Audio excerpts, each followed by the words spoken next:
crack. How dare you! The sound of a slap echoed through the marble hallway of the Hwansung Gala, silencing a room full of New York's most powerful people. A pregnant woman stumbled backward, blood trickling from her split lip. The attacker, her husband's obsessed ex-fiancée. The husband, Chin-Hwa Tae, the Dragon of Seoul, the most feared Korean Mafia boss in two hemispheres. Everyone held their breath, waiting for the execution that never came. Because what he did instead was far worse than death. This is a story of calculated revenge, so brutal, so psychologically devastating, that 6 years later, the woman who struck his wife would be the one caring for the child she once called a half-breed heir. This is the story of the unthinkable punishment. If you think you know where this is going, you don't. Stay until the end, because the twist will leave you speechless. Before we begin, if you love stories of swift justice and strategic revenge, hit that like button, subscribe to Korean Boss Stories, and comment below telling me where in the world you're watching from. Now, let's dive into the night that changed everything. New York was loud.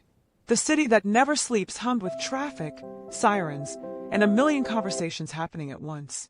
But inside the Tae penthouse, perched 50 stories above Manhattan, the silence was heavier than steel.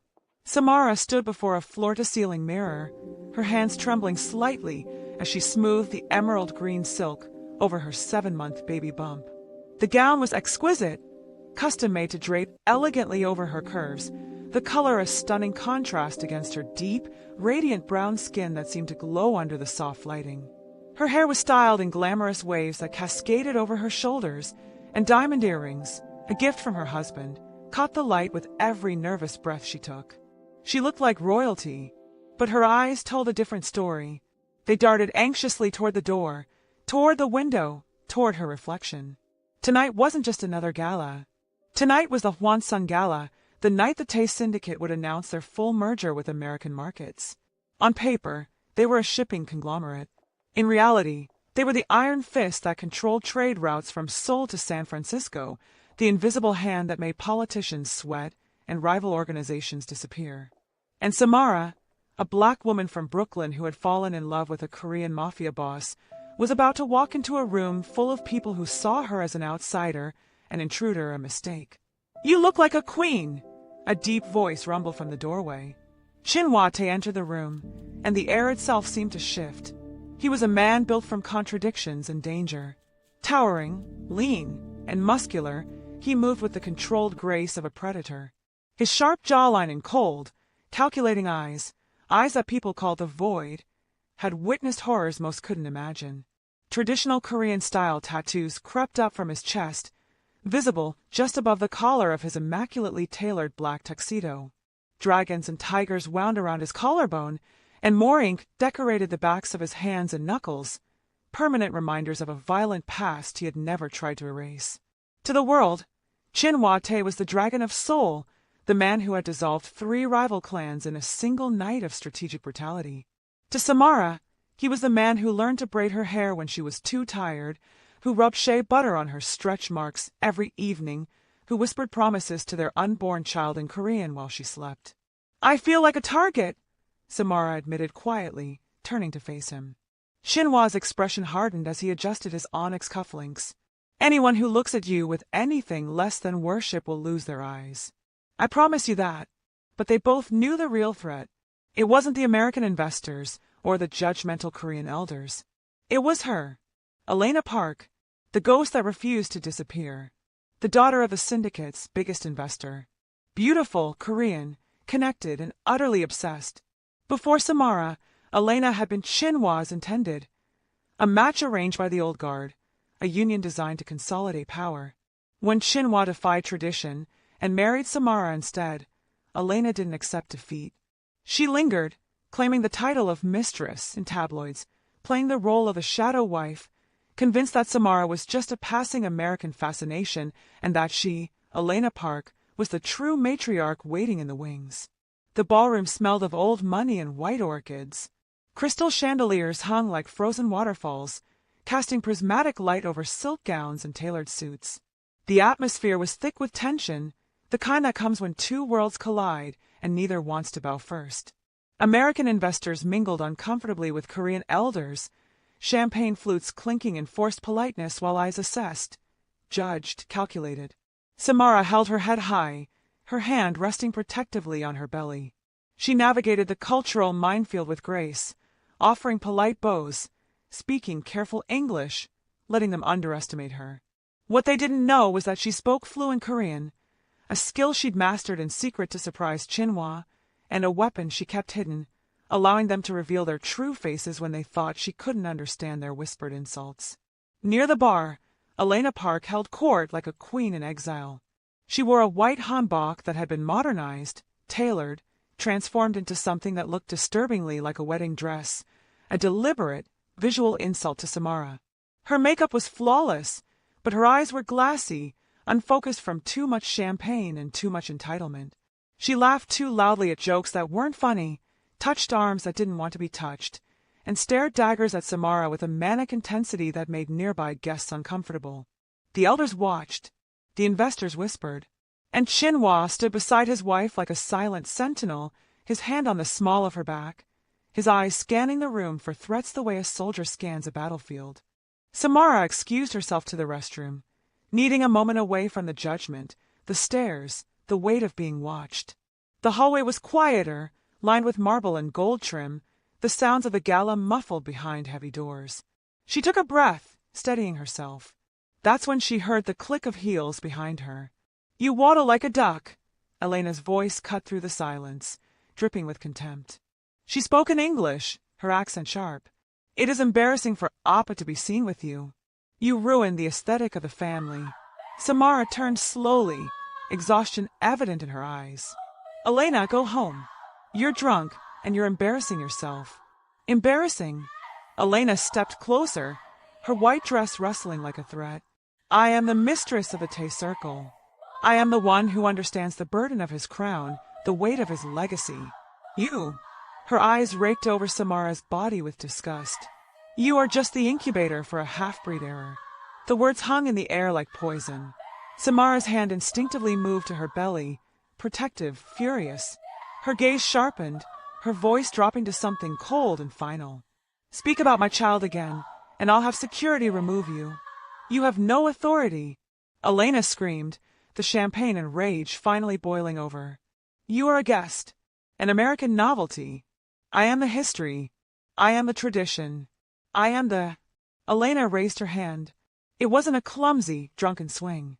It was precise, practiced, deliberate. Crack! The slap echoed through the marble hallway like a gunshot.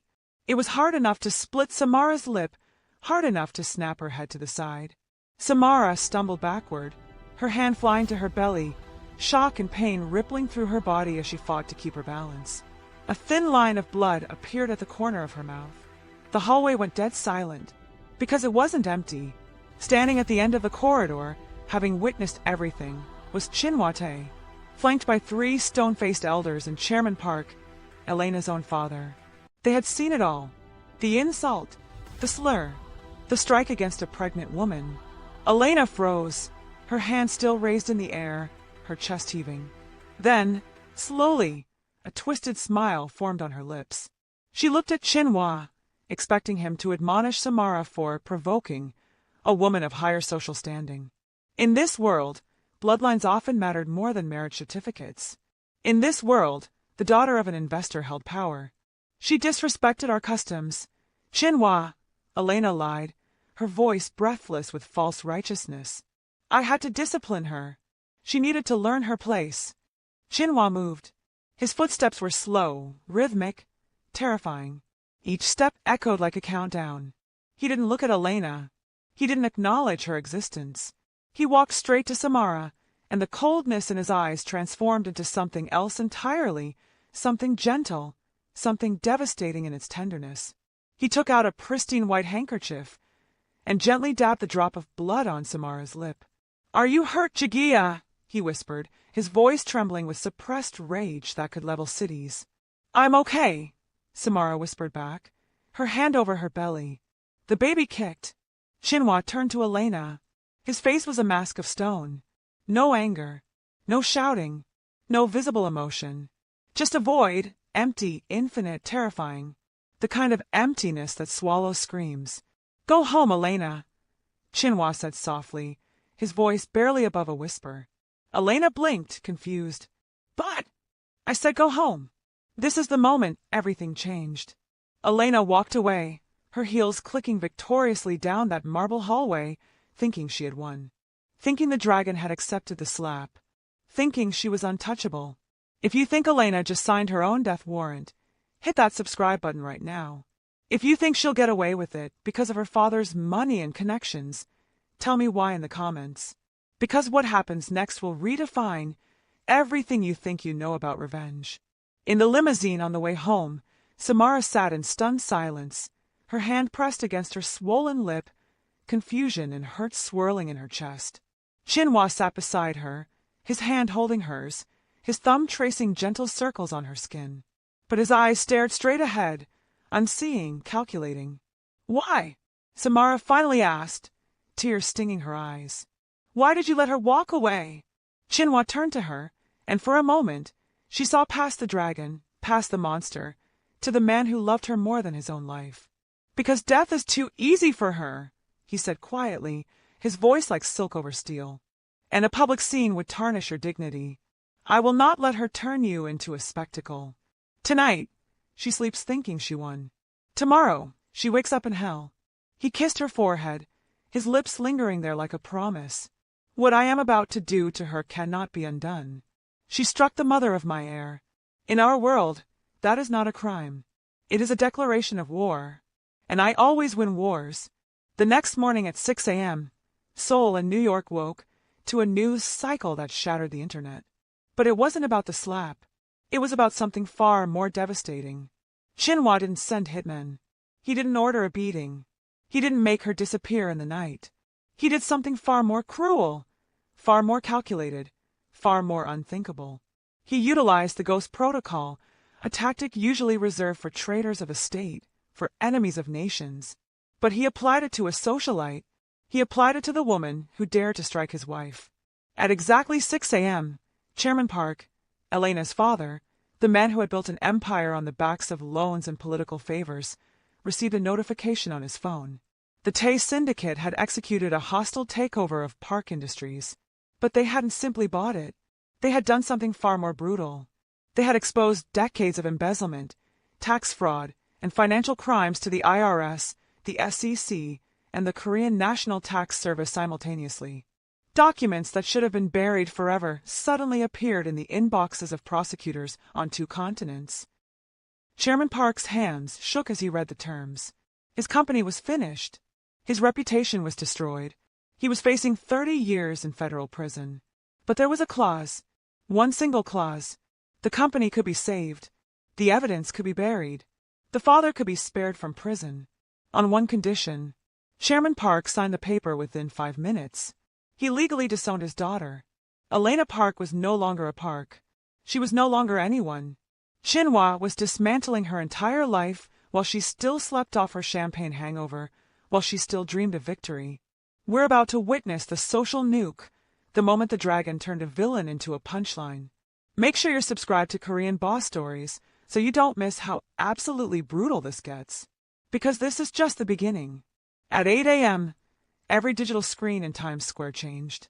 Every giant billboard in Gangnam, Seoul, flickered and refreshed. Chin-Hwa had bought the advertising space, millions of dollars worth, and he played the security footage. High definition, audio enhanced, color corrected for maximum impact. The world saw it. The pregnant wife of the dragon attempting to walk away.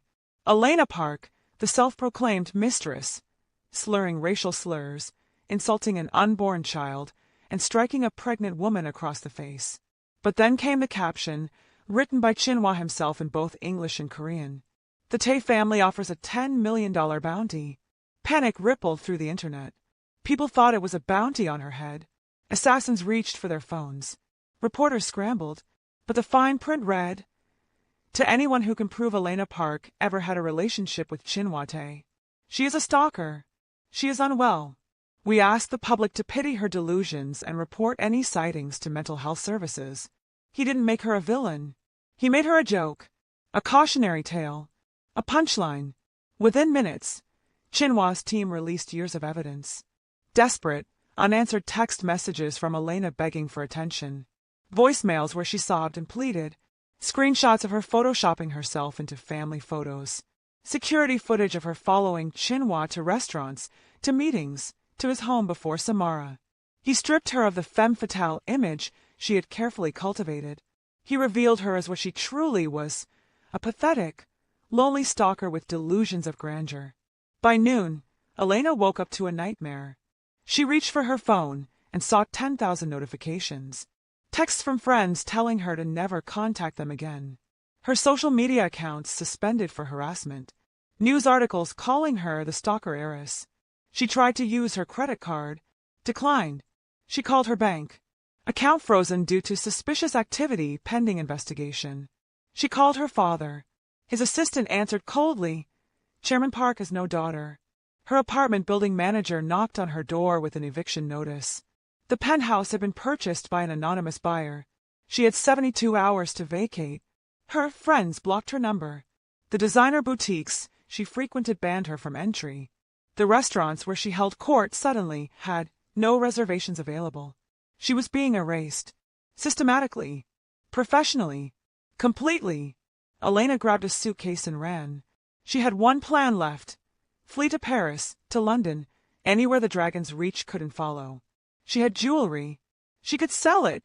Start over, rebuild. She made it to the private airfield, her hair disheveled, her makeup smeared, her white dress now wrinkled and stained. She had a ticket purchased under a false name. She just needed to get on that plane. She has no money, no family, and no name left. Every door is closed. Every bridge is burned. But the worst part, the absolute worst part, hasn't even happened yet. Subscribe now, because the punishment Chin-Hwa designed is worse than death, worse than poverty, worse than anything you could imagine. This is where the unthinkable begins. Elena was stopped before she reached the plane. Not by police, not by security, by 3 men in black suits who moved with military precision. They didn't touch her. They didn't threaten her. They simply stood in her path and handed her a phone. It was a video call. The screen flickered to life, and there she was, Samara, sitting in a sunlit room, looking radiant and healthy, eating fresh strawberries, her baby bump prominent and beautiful. Chin-Hwa stood behind her, one hand resting protectively on her shoulder. "You wanted to be part of the family," Chin-Hwa said, his voice tinny through the speaker but no less terrifying. "So I have arranged it." Elena's voice cracked. "You're going to kill me?" "No," Chin-Hwa said, and somehow that single word was more horrifying than any threat. "I have purchased your debt. I own your apartment lease. I own the clothes on your back. I have used my influence to blacklist you from every luxury hotel, every airline, every international bank in the Northern Hemisphere. You cannot leave this country. You cannot disappear. You cannot run. What do you want from me?" Elena sobbed. "You struck the mother of my heir," Chin-Hwa said, his voice devoid of emotion.